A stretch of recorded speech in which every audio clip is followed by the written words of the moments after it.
तो वेलकम और एक नई एक्सरसाइज में। आज का एक्सरसाइज है कन्ग्रुएंस के बारे में। कन्ग्रुएंस एक्चुअली क्या है? कन्ग्रुएंस हमने क्लास 7 में किया था लास्ट, क्लास 8 में हमने नहीं किया। तो एक कन्ग्रुएंस एक्चुअली चीज़ क्या है? Congruence means the exactness of 2 or 3 or more than 2 figures. Suppose मैं बोलता हूँ कि ये दो ट्राइंगल है और ये जो ट्राइंगल है ये दोनों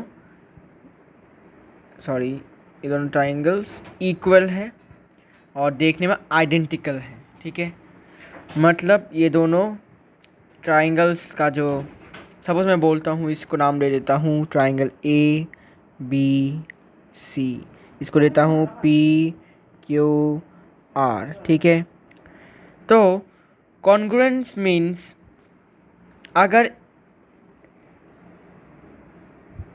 ए सी का लेंथ अगर 5 पकड़ लो, कुछ भी पकड़ लो, चलो 5 नहीं, अगर इसको x पकड़ लो तो जो पी आर है वो भी x होगा। अगर x होता है, अगर x होता है, ऐसा नहीं कि होगा नहीं। अगर गिवन है क्वेश्चन में कि अगर ए सी जो है अगर पी आर से इक्वल है तो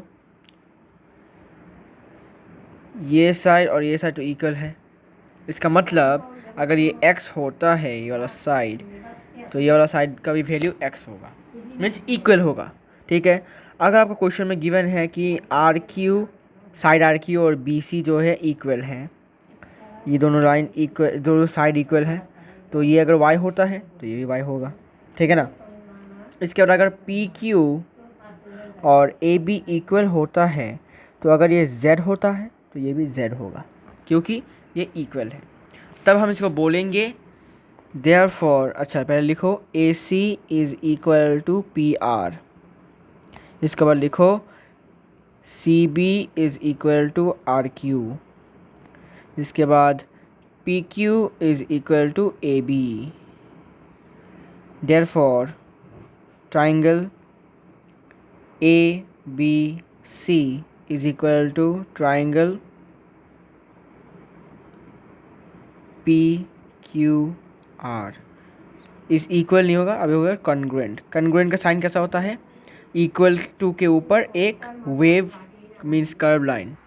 ठीक है, तो अगर क्वेश्चन में गिवन है कि ए सी के साथ पी आर इक्वल है, बी सी के साथ आर क्यू इक्वल है और ए बी के साथ पी क्यू इक्वल है, तो हम बोल सकते हैं कि जो ट्राइंगल है और ये ट्राइंगल है दोनों कॉन्ग्रुएंट है।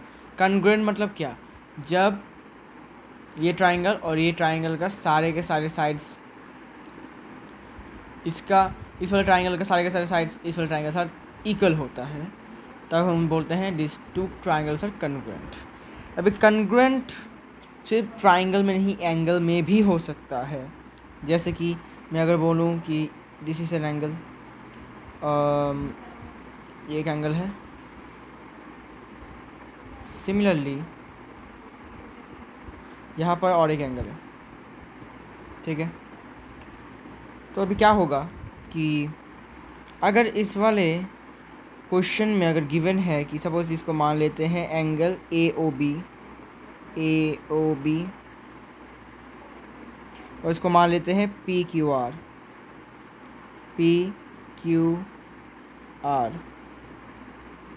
तो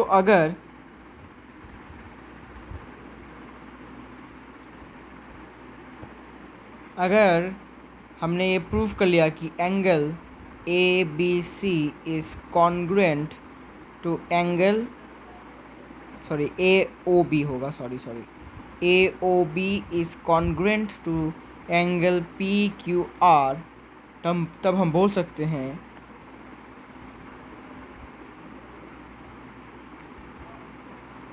अच्छा। सबसे पहले ये हम कब बोलेंगे, मीन्स कब हम बोल सकते हैं कि ये वाला जो एंगल है और ये वाला एंगल कन्ग्रुएंट है। कन्ग्रुएंट मतलब दोनों एक इक्वल होंगे, एकदम हूबहू, सेम टू सेम। इसे हम कब बोलेंगे? जब if measurement of angle A O B is equal to measurement of angle P Q R. इसका मतलब क्या हुआ? मतलब अगर इस वाले एंगल का वैल्यू अगर थीटा होता है, थीटा, तो इस वाले एंगल का वैल्यू भी अगर थीटा होता है तो दोनों ही थीटा है, तो दोनों इक्वल है, तब जाके हम बोल सकते हैं कि ये वाला जो एंगल है और ये वाला जो एंगल है कन्ग्रुएंट है, मीन्स हूबहू है। Only when if we get that the angle of both the angle between the two rays are equal in both the angles। ये थीटा है, ये भी थीटा है, ठीक है, तो दोनों इक्वल है, तो दोनों का इक्वल होने से इनको हम बोल सकते हैं कन्ग्रुएंट। तो कन्ग्रुएंट प्रूव करने के लिए बहुत सारे क्राइटेरिया हमारे पास है। सपोज सबसे पहला आता है SAS क्राइटेरिया। SAS क्राइटेरिया, अच्छा, और एक बात, अगर सपोज ये एक रेक्टेंगल है, सिमिलरली इसकी तरह ही और एक रेक्टेंगल है, सिमिलरली मैंने हूबहू एक और एक रेक्टेंगल है यहाँ पर, ठीक है। अभी इस वाले रेक्टेंगल का नाम है ABCD और इस वाले रेक्टेंगल का नाम है PQRS। अगर AD के साथ PS इक्वल होता है और BC के साथ QR इक्वल होता है, सिमिलरली AB के साथ अगर PQ इक्वल होता है और DC के साथ अगर SR इक्वल होता है, तब हम बोल सकते हैं therefore rectangle ABCD is congruent to rectangle PQRS। Congruent means एकदम हूबहू होंगे, और जब हूबहू होंगे देन उनका पेरीमीटर और जो एरिया होगा वो भी इक्वल हो जाएगा। Perimeter and area will be equal. अगर हमने प्रूफ किया कि सपोज़ ये दोनों जो ट्राइंगल से अगर प्रूफ कर लिया कि दोनों ही कॉन्ग्रुएंट है, तो सपोज़ इस वाले ट्राइंगल का जो एरिया है वो 20, और अगर इस वाले ट्राइंगल का एरिया अगर 20 होता है, तो सिमिलरली और ड्यू टू कॉन्ग्रुएंस इस वाले ट्राइंगल का भी एरिया 20 हो जाएगा, ठीक है। तो ये था कॉन्ग्रुएंस का एक बहुत बड़ा फैक्ट। इसके और भी इसके कुछ क्राइटेरियाज भी हैं जो हमने क्लास 7 में भी किए थे। तो सबसे पहला क्राइटेरिया है क्राइटेरिया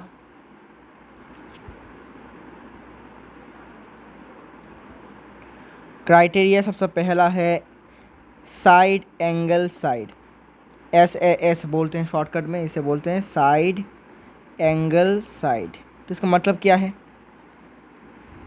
तो अगर हमें दो ट्राइंगल दिए जाते हैं, तो पहले मैं ट्राइंगल को ड्रॉ कर लेता हूँ। Suppose this is triangle, similarly another triangle is there, एकदम ऐसा टाइप का, ठीक है। और अगर इस वाले ट्राइंगल का इसका नाम है ABC और इस वाले नाम का है, इस वाले का XYZ, ठीक है। तो गिवन है कि AC के साथ XZ इक्वल है और एंगल CAB के साथ angle CAB is equal to angle ZXY और BC के साथ YZ इक्वल है, ठीक है। तब जाकर हम बोल सकते हैं कि जो ट्राइंगल है वो अच्छा। सबसे पहले आपको इन्फॉर्मेशन लिख लेने चाहिए। AC is equal to XZ, इसके बाद angle CAB is equal to angle ZXY और एंगल नहीं, sorry, BC is equal to YZ, ठीक है। तो देखो AC क्या है? साइड, ठीक है। एंगल CAB क्या है? एंगल, ये है एंगल, ये है साइड, ठीक है। और BC क्या है? BC भी फिर से साइड, तो क्या बन गया? साइड एंगल साइड, ठीक है। तो इसे हम क्या बोल सकते हैं? SAS criteria of congruence of triangle, for congruence of triangle. तो देयरफॉर लिखो triangle ABC is congruent to triangle XYZ, ठीक है। इसके बाद ब्रैकेट में लिखो बाय SAS, ठीक है। इसके बाद और एक टर्म भी आपको जान लेना चाहिए, और एक है CPCT। इसका मतलब क्या है? इसका मतलब है करस्पॉन्डिंग पार्ट्स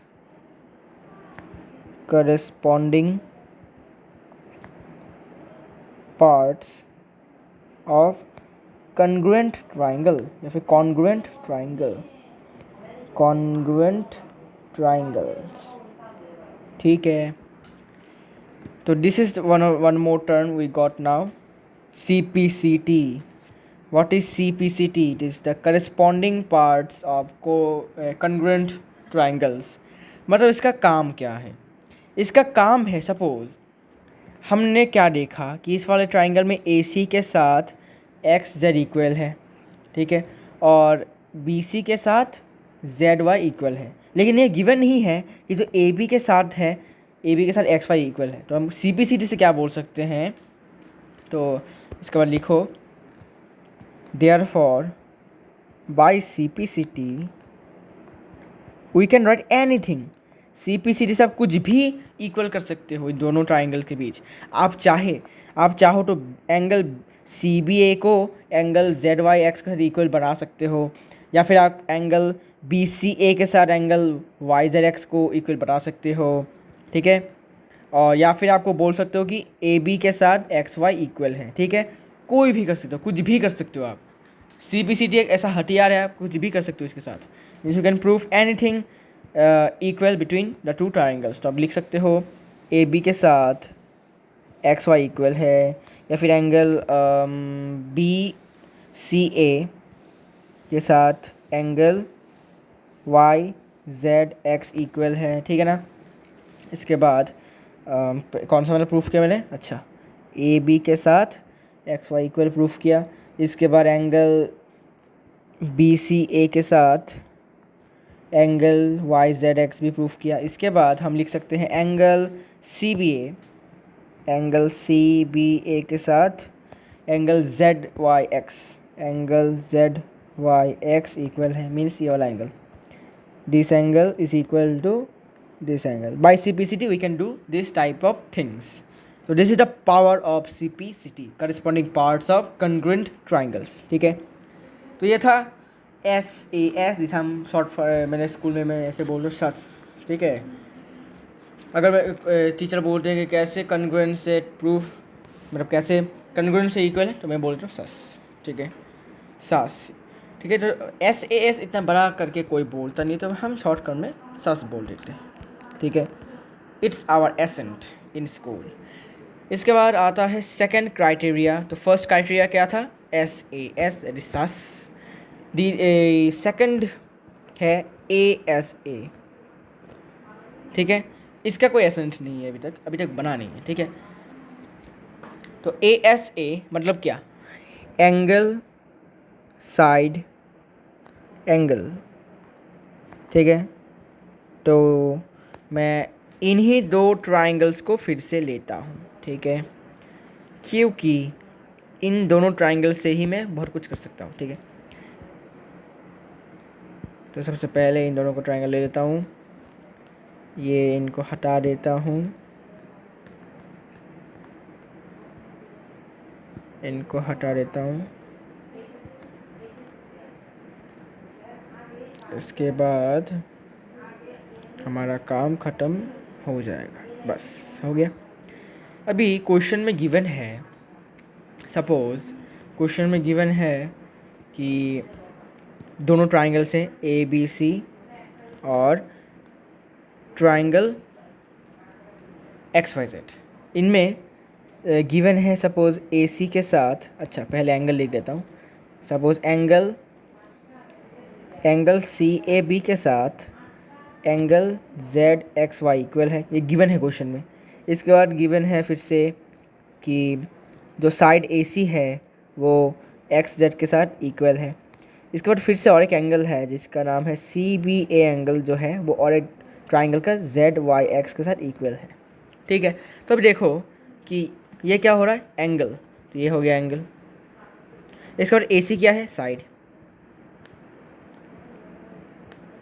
और फिर से एंगल सी भी है, मतलब क्या एंगल, तो क्या हुआ angle side angle A S A, ठीक है।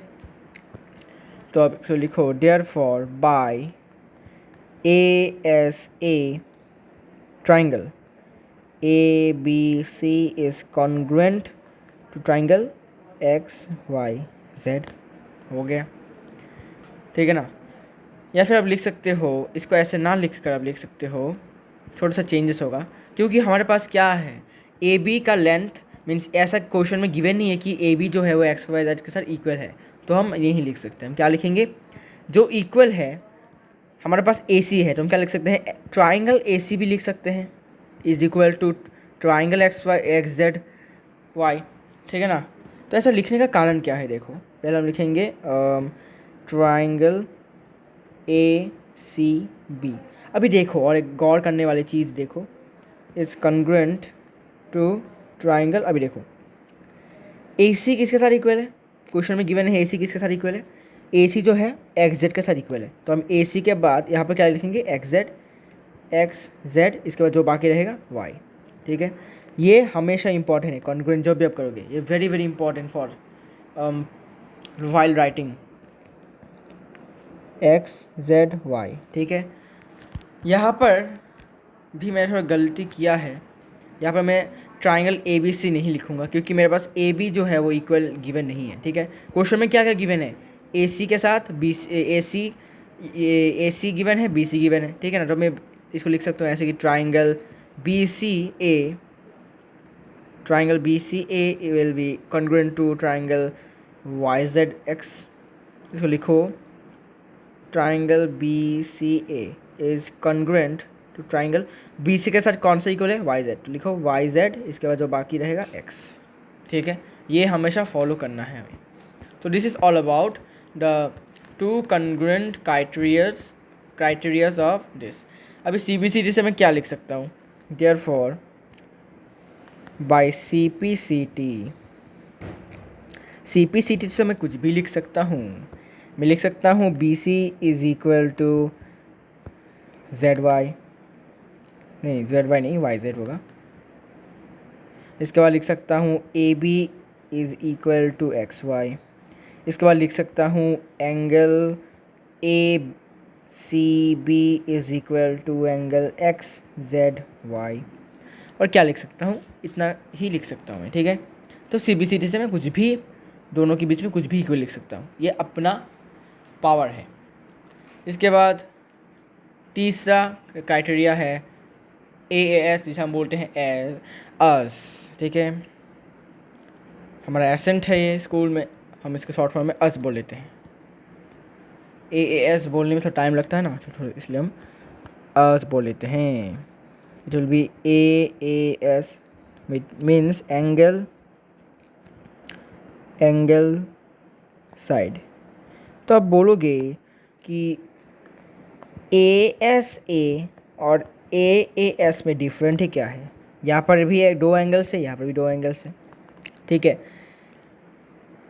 It is actually it has no difference as a difference, but it has a huge impact on the question. It has a huge impact on the question, so that's why we say they are different. तो सबसे पहले वही दो triangles लेंगे हम फिर से।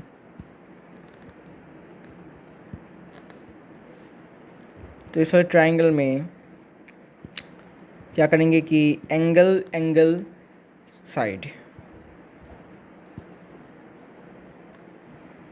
Angle side. तो एंगल साइड मीन्स एंगल इसके बाद साइड मिलेगा, ठीक है। तो देखते हैं कैसा होता है ये। तो एक सपोज क्वेश्चन में गिवन है,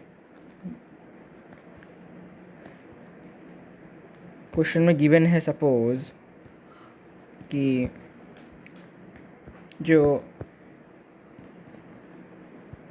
angle C A B, suppose angle Z X Y के साथ इक्वल है। इसके बाद एंगल ए सी बी जो है वो एंगल एक्स जेड वाई के साथ इक्वल है। और जो साइड बी सी है वो सपोज़ वाई जेड के साथ इक्वल है। तो देखो ये एंगल है तो ये वाला भी एंगल हुआ, ये एंगल है तो मीन्स ये वाला एंगल है, और बी सी क्या है साइड, तो इट इज़ साइड। तो angle angle side which is आर्स। तो देयरफॉर लिखो बाय AAS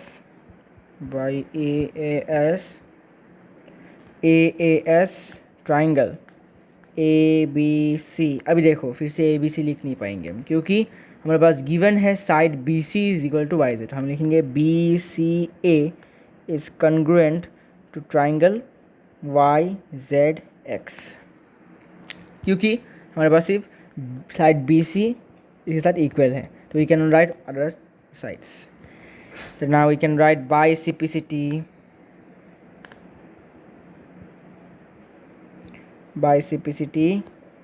क्या लिख सकते हैं, AB is equal to XY लिख सकते हैं, angle ABC is equal to angle XYZ लिख सकते हैं।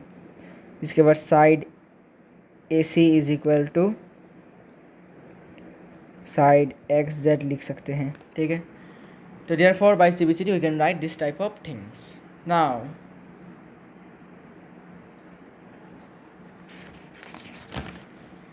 last second theorem, not theorem, criteria is side that is SSS। तो इसको हम इसका कोई एसेंट हम बना नहीं सकते, क्योंकि ये अगर इसका एसेंट बनाएंगे तो सांप जैसा हो जाएगा हमारा, ठीक है ना, क्योंकि जब जो स्नेक है उनका आवाज़ ही ऐसा होता है, SSS जैसा होता है। तो रोमन 4 SSS मीन्स तो समझ ही रहे होंगे साइड। फिर से वही दो ट्रायंगल्स को लेने के बाद अभी क्या करेंगे, यहाँ पर कोई भी एंगल नहीं होगा, because only the power is on what side. सिर्फ साइड लोग ही यहाँ पर कब्जा करेंगे आज, ठीक है। तो सबसे पहले अगर क्वेश्चन में आता है कि सबसे पहला वाला कन्ग्रुएंट क्राइटेरिया कौन सा है, तो इट विल बी SAS, इसके बाद आया ASA, इसके बाद आया AAS, इसके बाद आया SSS, इसके बाद RHS, ठीक है। तो सपोज दिस इज 2 ट्राइंगल्स, इसके बाद सपोज क्वेश्चन में गिवन है कि AB के साथ AB जो है साइड AB के साथ XY इक्वल है, मतलब सिर्फ साइड ही इक्वल्स होंगे। AB के साथ XY इक्वल है, BC के साथ YZ इक्वल है, और CA के साथ ZX इक्वल है। तो हम क्या लिख सकते हैं, therefore by SSS triangle ABC is congruent. तो अभी AB किसके साथ इक्वल है, AB जो है वो XY के साथ इक्वल है, तो लिख सकते हैं ट्राइंगल XYZ, ठीक है। तो CPCT से हम क्या लिख सकते हैं, CPCT से हम लिख सकते हैं by CPCT we can write angle BAC is equal to angle YXZ, angle ABC is equal to angle XYZ, angle BCA is equal to angle YZX. So this is what we can do with CPCT. इसके बाद आता है last theorem last criteria which is RHS. So RHS जो है criteria, बार बार theorem बोल रहा हूँ, वो एक्चुअली वेरी रेयर केस, ज़्यादा यूज़ होता नहीं है, बिकॉज ये राइट ट्राइंगल में ही यूज़ होता है, ठीक है। राइट ट्राइंगल हमें बनाना पड़ेगा, तो चलिए बनाते हैं। Roman 5 the last is RHS, ये होगा राइट एंगल ये होगा हाइपोटेन्यूज, एच मतलब हाइपोटेन्यूज, इसके बाद है साइड। ठीक है, तो इसको बनाने के लिए हमारे पास हमें एक ही ट्राइंगल चाहिए। तो एक 90 डिग्री वाला ट्राइंगल बना लेते हैं ऐसा। इसके बाद क्या करेंगे कि यहाँ से एक लाइन एक्सटेंड करेंगे। ठीक है, डॉटेड लाइन होगा ये, इसको स्ट्रेट कर लेता हूँ, 90 डिग्री होना चाहिए। तो ये 90 डिग्री होना चाहिए, लेकिन 90 डिग्री हो नहीं रहा है। हो जा भाई, हो जा हो जा हो जा 90 degree. So I don't know what happen, but चलो कोई ना। तो इसको यहाँ से यहाँ तक 90 डिग्री चाहिए हमें, यस 90 डिग्री, और यहाँ से फिर यहाँ तक इसको एक्सटेंड कर देंगे, मतलब ज्वाइन कर देंगे। तो this is a triangle, right triangle जिसका साइड को मैंने एक्सटेंड किया। करने के बाद हमें और एक तरफ से भी एक ट्राइंगल मिला जो कि 90 डिग्री होगा। तो एक्चुअली मैं इसको, हाँ ठीक है, तो this will be dotted lines. Okay, ये जितने भी होंगे डॉटेड लाइन्स होंगे, it will all be dotted lines. तो डॉटेड लाइन्स तो मैं बना नहीं सकता अभी, तो I will do like this,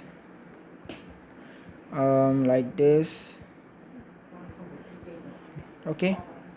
so it will be dotted lines. Dotted line होने के बाद क्या करना है कि क्योंकि as this part is 90 degree, so according ये स्ट्रेट लाइन है। स्ट्रेट लाइन में पूरा एंगल कितना होता है 180 डिग्रीज। इसमें से 180 से पूरा में से ये हाफ वाला कितना है 90, तो ये वाला कितना होगा 180 डिग्री माइनस 90 विच इज़ 90। तो ये वाला पार्ट भी 90 हो गया। ओके, तो let this be triangle A B C और ये है डी। ठीक है, तो अभी क्वेश्चन में गिवन है सपोज बी सी जो है वो बी सी जो है वो ई एफ के साथ इक्वल है, सॉरी ई सी के साथ। मुझे दो ट्राइंगल्स ही चाहिए, मतलब यूज़ करना पड़ेगा दो ट्राइंगल्स, बिकॉज इसको एक ट्राइंगल में समझाना बहुत ही मुश्किल काम है, क्योंकि आपको समझ में तो थोड़ा प्रॉब्लम होगा समझने में। तो इसका नाम दे दो अभी ई एफ जी।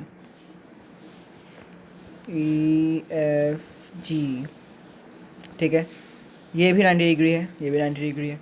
अभी क्या करना है कि सपोज क्वेश्चन में गिवन है जो ए सी है, मीन्स हाइपोटेन्यूज है, वो ई जी हाइपोटेन्यूज के साथ इक्वल है, और जो बी सी साइड है वो एफ जी के साथ इक्वल है। तो लिख लो A C is equal to E G which is equal to hypotenuse. इसके बाद लिखो angle B is equal to angle F which is 90 degree, means right angle, bracket में लिख लो राइट एंगल। इसके बाद जो बी सी है साइड वो एफ जी के साथ इक्वल है सपोज। ठीक है, तो भी therefore by R H S means right angle hypotenuse side triangle A B C is congruent to triangle. अभी ए बी सी नहीं लिख सकते हम, क्योंकि ए बी सी मतलब ए बी जो है मीन साइड ए बी जो है उसका कोई जिक्र नहीं है। तो we have to write B triangle B C A, क्योंकि बी सी गिवन है ना एफ जी के साथ, तो triangle congruent to triangle F G H. ठीक है, आर एच एस से कंफर्म हो गया। अभी C P C T use कर सकते हैं। सी पी सी टी से हम कुछ भी कर सकते हैं। C P C T is like the power to do anything. We can make A B is equal to B, देखो ये कितना है E F, A B is equal to E F लिख सकते हैं। फिर angle angle B A C is equal to angle F E G. इसके बाद angle A C B will be equal to angle E G F. ठीक है, ऐसा हम सी पी सी डी से लिख सकते हैं। तो ये एंगल और ये एंगल इक्वल हो गया, ये एंगल और ये एंगल इक्वल हो गया। तो बाकी इस पहले वाले क्वेश्चन में शायद मैंने लिखा नहीं, अच्छा कोई बात नहीं। ठीक है, तो ये था कन्ग्रुएंस करने की कुछ क्राइटेरिया जिससे we can easily solve questions, and the questions are not that tough. We have to solve it with great patience and we have to use our brain obviously. तो ये था congruence of triangles।